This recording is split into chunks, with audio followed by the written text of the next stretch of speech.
I'm missing Computex. Considering Taiwan is only, what, 3-hour flight away from my place? Yeah, I'm gonna make it this year.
So this is much better than expected. I mean, 4 nights for $110?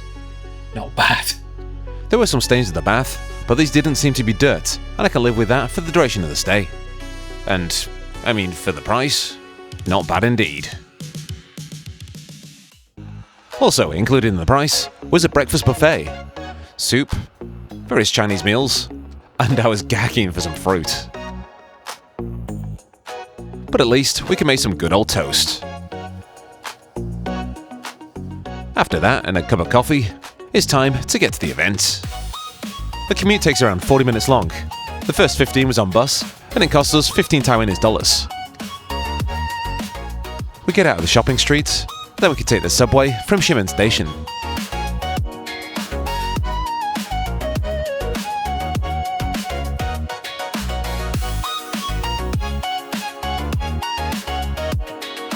Who's this? Rob from Robotech. Hey, How hey. are ya? I'm good. What have you got there? Electric screwdriver kit. Nice. Hey, have you got your press badge? No? Yeah, go get that first. Where do you get that? No worries. To get into the floors with the exhibits, we'll need to get one of them badges. I mean, they couldn't just let some random idiot in there, surely. Oops. It looks like I'm in. And this is pretty glorious.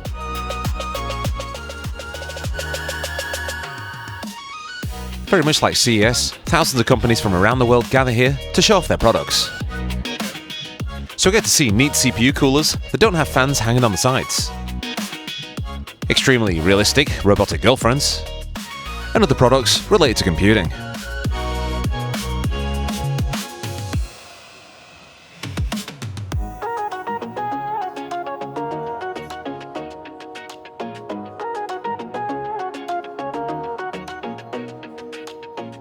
The first Mini PCs we saw were meant for bulk business sales. Consumers only see these after rebranding, something companies like Dell often do. But Lighton? They make CD drives, right? Well, not anymore. Data centers.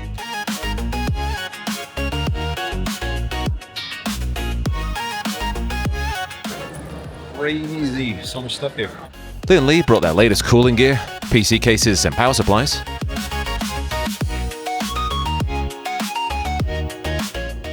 And Avamedia had a video capture solution that is now on my shopping list.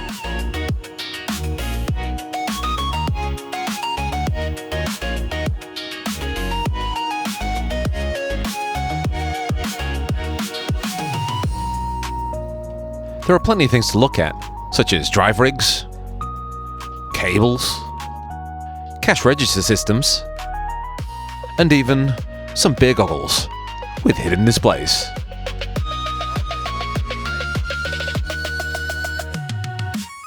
While the first water display we saw had practical use in the bathroom, the event primarily showcased water cooling computers, either in the way of components like radiators and water blocks, or by dunking the whole computer in a specialized tank. The Colors exhibit was impressive, with memory solutions and this mental PC case.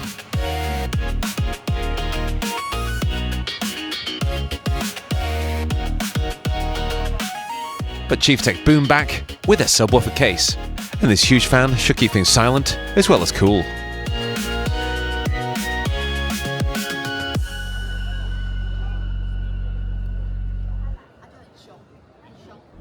MSI's booth was vast in size and scope.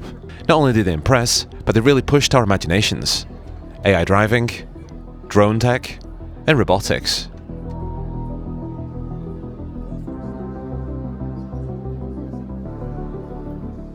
However, the Mini PCs were only for industrial use.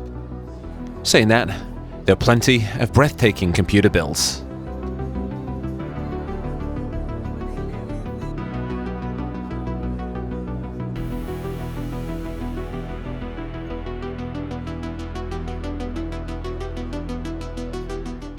And Bywin completely knocked it out of the park with their memory solutions.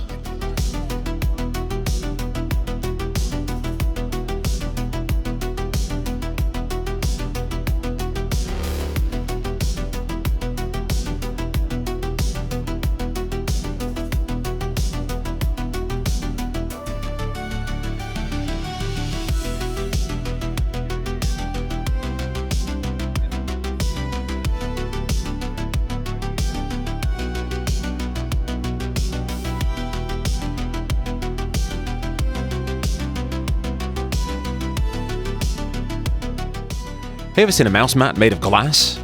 Well, now you have. Padmat Rubber are creating this new type that's easy to clean up with a damp cloth. And they have acrylic versions too. If you wanted the best CDs or DVDs to write on, Rytech was simply amazing. Nowadays, they deal in memory. Mini PCs were scattered here and there. It looks like bigger players such as Asus were just testing waters to gauge current market interest. Again, if you're a business, there are plenty of Chinese manufacturers waiting for your call.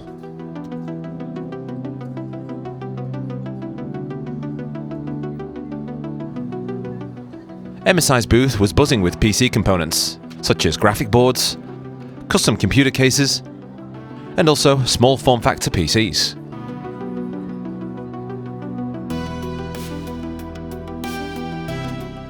MSI only showcased a couple of minis, but once we jumped to another booth, more B2B Mini PCs.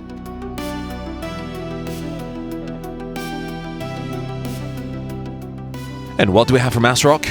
Well, more motherboards and Mini PCs in the small factor variety.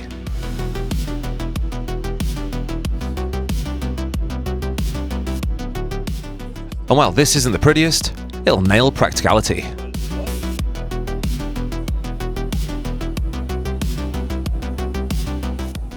If you need some fast memory that won't blow your budget or your pants, PooSkill's got you covered.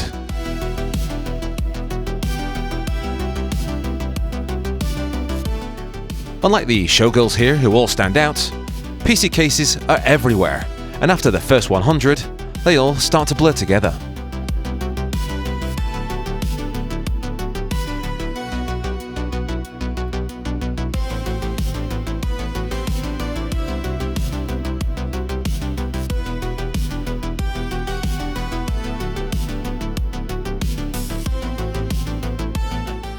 But if you're still around at the last day of the event, exhibitors may want to sell larger items such as cases, monitors, or heavy computers at a discount. But machines like this definitely will not be on sale, as showcases like these generally cost tens of thousands of dollars to create. You might have a little more luck with the custom cases, but bagging something like this is definitely in the cards. As is checking out the best thermal solutions. Here's Thermal Grizzly, with a dash of Steve. Fanchance booth had a nice range of memory solutions.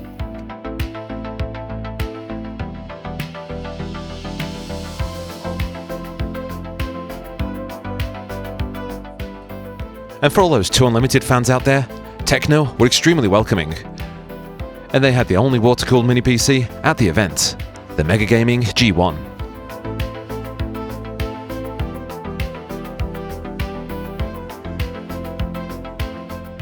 We then passed yet more PC cases, this time with small anime figurines.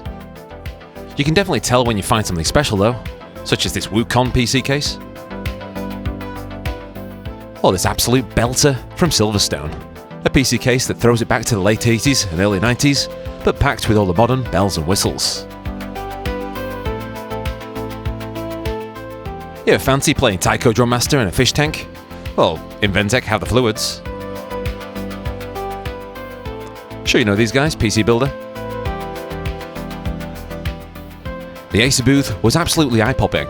My very first PC was an Acer, so naturally, I was curious to see what they're up to these days. And wow, they brought a lot of cool stuff to the table.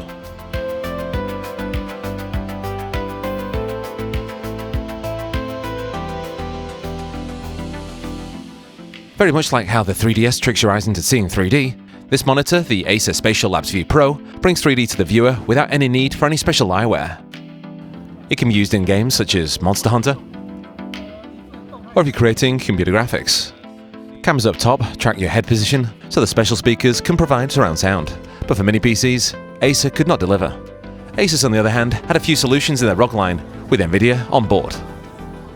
This naturally includes their gaming laptops, monitors, and also the ROG Ally X. Everyone expected Asus to reveal a new model this year, but it turns out that that wasn't the case. So for a new gaming handheld, we needed to check the MSI booth, where they showcase multiple colours and SKUs of the MSI Claw.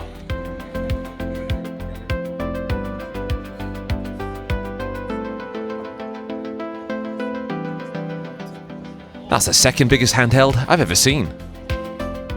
MSI only had a couple of mini PCs on display, but then we got distracted by Mai.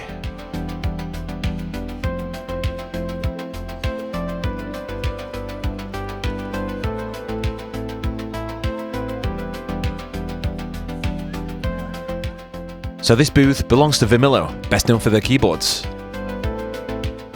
But it looks like decent arcade controllers are on the way. So you might be asking, where are those mini PCs? Well, to be honest, there are plenty, but many of these companies we've seen so far are B2B, which means eventually we'll see them on the market being sold by another company. However, there are some large mini PC manufacturers here, such as Minix. We reviewed one of their Android boxes around 4 years ago, and back then it was the bee's knees.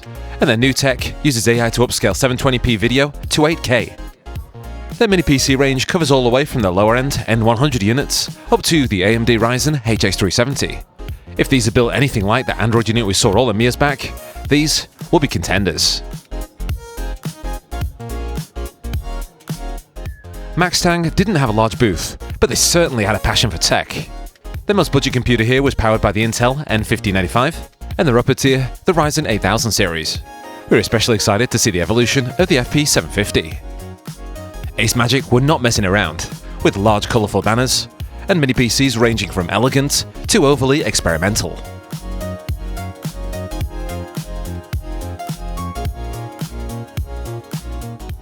Their upper tier maxes out with the Ryzen HX370, and with its non-offensive design, and provided the price is right, we're sure it's going to sell pretty well. The Tank 3 may look a bit unusual, but it makes a bold centerpiece, with a nicely sized power knob, showcasing off the grid AI in action, and easily drawing a crowd. They also showcased a few laptops that may be worthy of your time. For example, this one with 2 screens.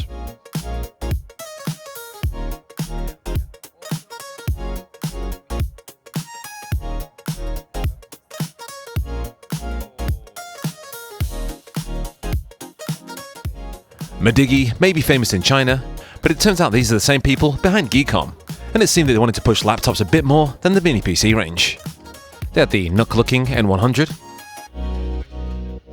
some blue Intel i9s, and their new range in white looks fantastic. There are a few systems designed specifically for industrial use, as well as memory from Solar and Whoopersit. Yeah.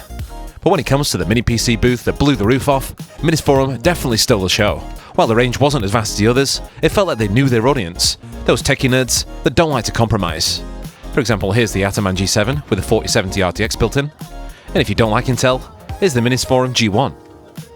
With the Ryzen 9 8945HX, RTX 5060, and its PlayStation 5 Lux, Minisforum are going to hit hard with its product. And maybe this one. And definitely this one, as the MSA2 houses a Ryzen 9955HX, a Zen 5 processor with 16 cores that can all boost up to 5.4 GHz. And as we have a PCIe 5v16 slot, we can use a laptop GPU for our graphical punt. Now, let's dive in for the top 3 picks for the most impressive booths at Computex 2025. Fancy a little Star Trek cosplay? Well, Gigabyte has you covered. GPUs and motherboards are scattered along the walls, and we have some PCs too, as well as a few Mini PCs. Kind of. And then if you tilt your head upwards, we see some Captain Kirk. Palette kicks things off with a Monster Hunter themed PC case that you can actually 3D print at home. And that goes for this Doom themed mod too, made possible with Palette Maker. There were some sick looking builds, and they also chose the best game to showcase, even though we couldn't actually play because it said don't touch. But them greens and blacks, yum. They even had a Mini PC called Pandora's Box, but this one had very little to do with arcades, and more to do with AI, robotics, and cybernet. And if you gave them follow, you got a beer. Our number 1 pick goes to G-Skill. I mean, even though I've cut myself using Trident memory in the past, their new sticks are fast and look gorgeous. Wait for it. Wait. Yeah. Their PC builds were extremely nice to look at. And here's the 1000 FPS gaming PC. And there was a Mini PC. Kinda. G-Skill brought in some top-tier modders to craft custom PC cases, and they definitely turned some heads. Well, this one actually does turn its head, and its eyes follow you as you walk by. There's this creature from the sea.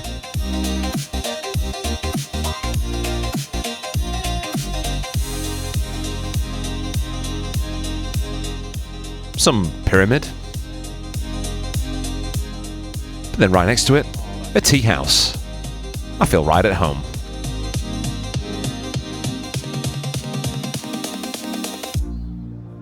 There was this garage, and a case with some dancer in it.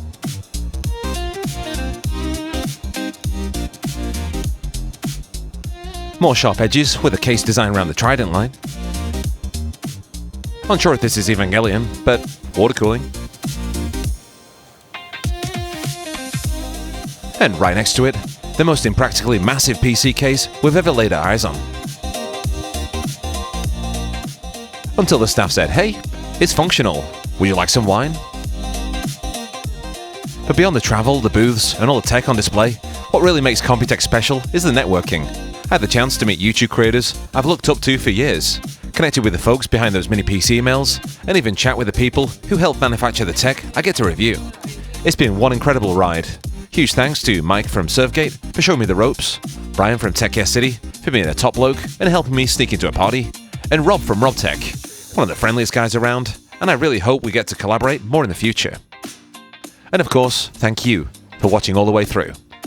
Here's a massive shout out to all our amazing supporters on Patreon, and this has been Imi Chicken of Team Pandory. I'll catch you on the next one. Ta-ra! Subscribble.